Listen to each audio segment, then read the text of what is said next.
Beautiful saxophone artistry of the man Kenny G.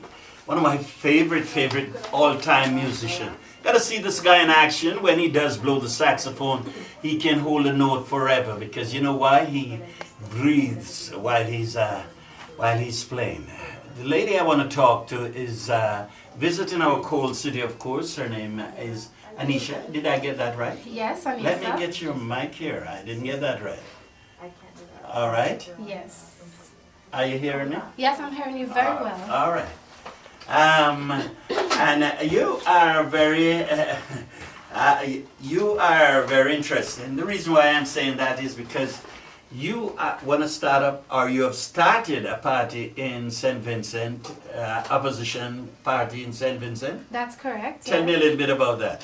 So my name is Anesia Baptiste, and first of all, let me thank you, Stretch, for inviting me on your program. And let me say a wonderful, warm greeting to your listeners here in Montreal and elsewhere in Canada. Right. I also want to send a special hello to my family. I have a few aunts and cousins right here in Montreal. Right. Parlez français, oui? Un peu, oui. Oh. And I'm very happy to be here to visit with them and so on.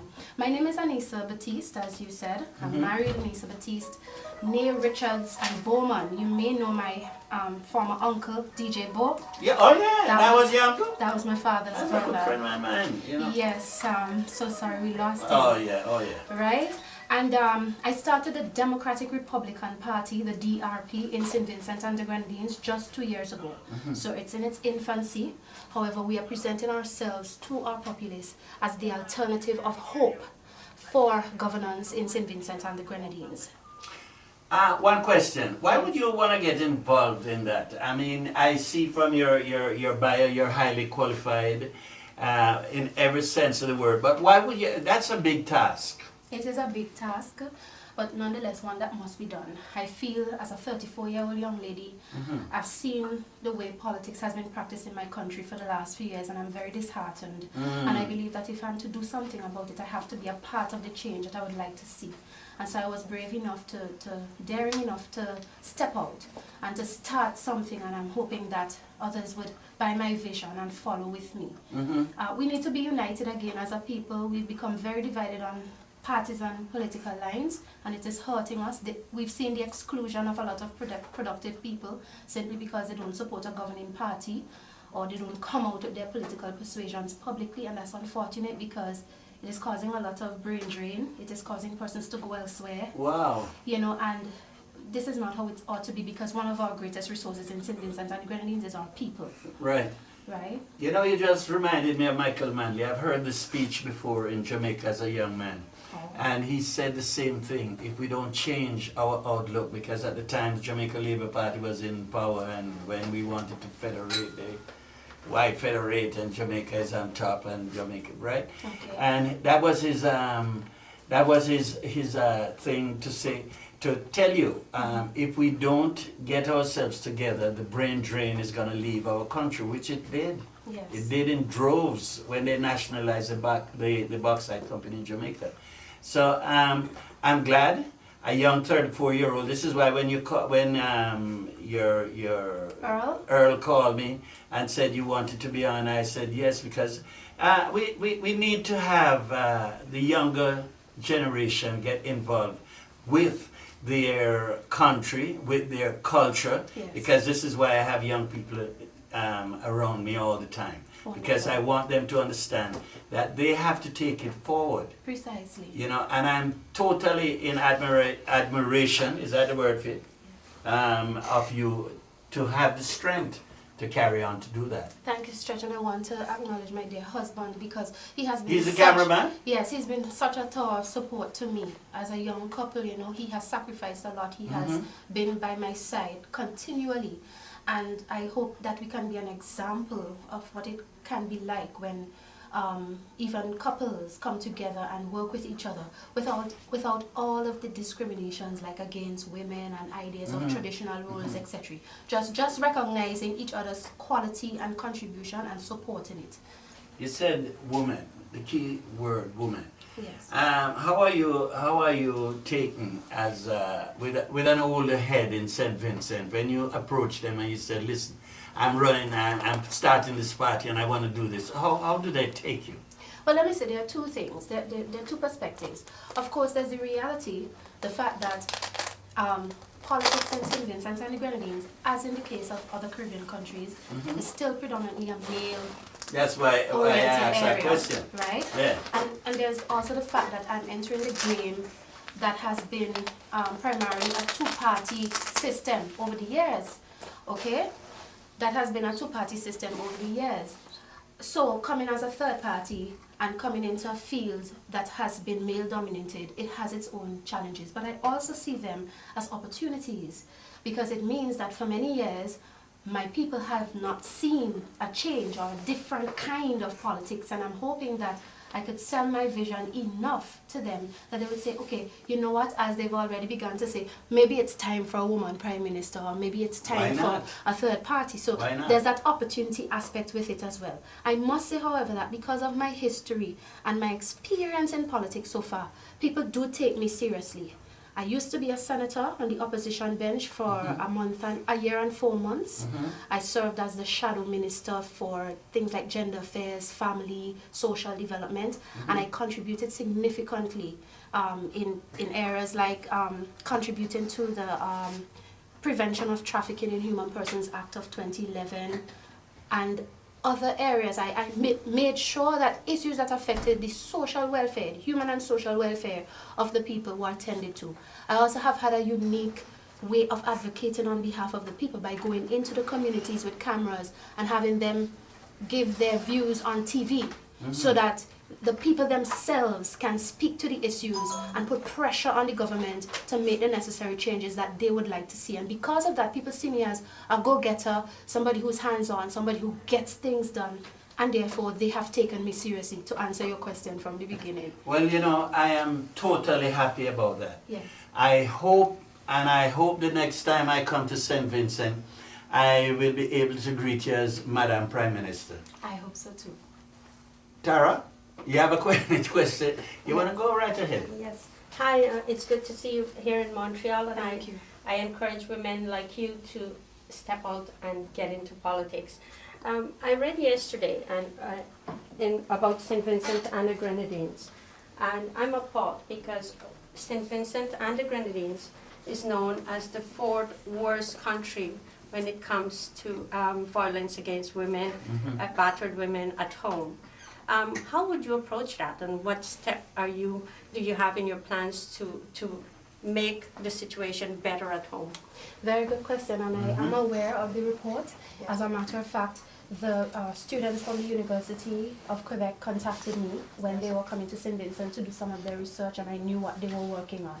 It is a situation to be lamented, indeed. St. Vincent and the Grenadines, we need to address the problem from different aspects. Legislatively, we need to strengthen our legislation. Here I have an article in front of me saying, domestic violence laws need revision, opposition senator. This is from November 19th, 2011, and it quoted me as saying in the public media that, look, we need to revise our domestic violence laws because they're not strong enough. So we need to revise laws, we need to make legislative amendments to strengthen the law, and we need to strengthen implementation. Okay, we still have to do a lot of training among our police officers to ensure that they take these matters seriously and that they're sensitive enough, and we need to provide more centers. Right now we have one crisis center, it's not enough. So these are some of the measures I would take, both in the area of legislative reform, as well as ensuring that the relevant structures are in place to assist persons who've already been affected. Education is also very important.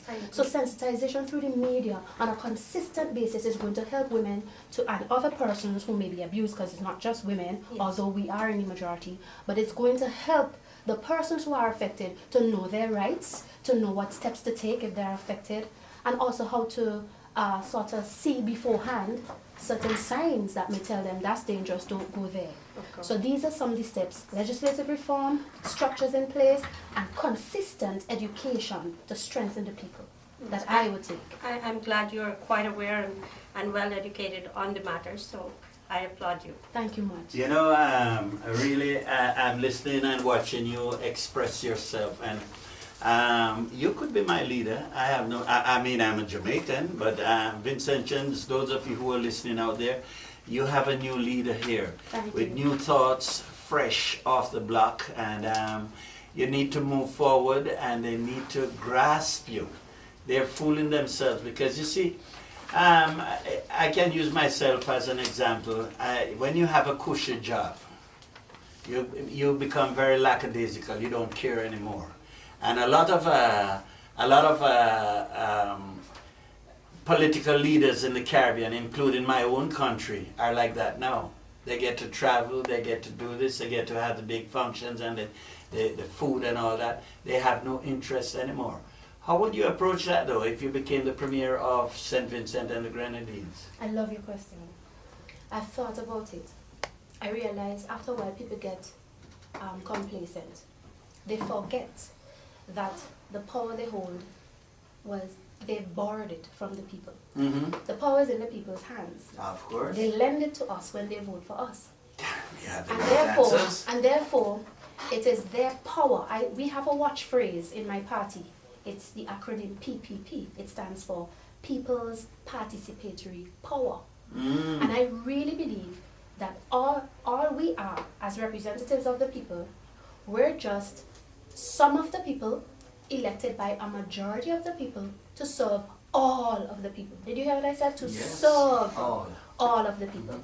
One of the things I will do, and I have said it to my countrymen, my team will be required on a regular basis, whether we want to say twice per month or how many ever times per term, we will be required to go back into our constituency. I'm not talking about constituency office, where you said you're going to meet every Tuesday, but sometimes you don't show up.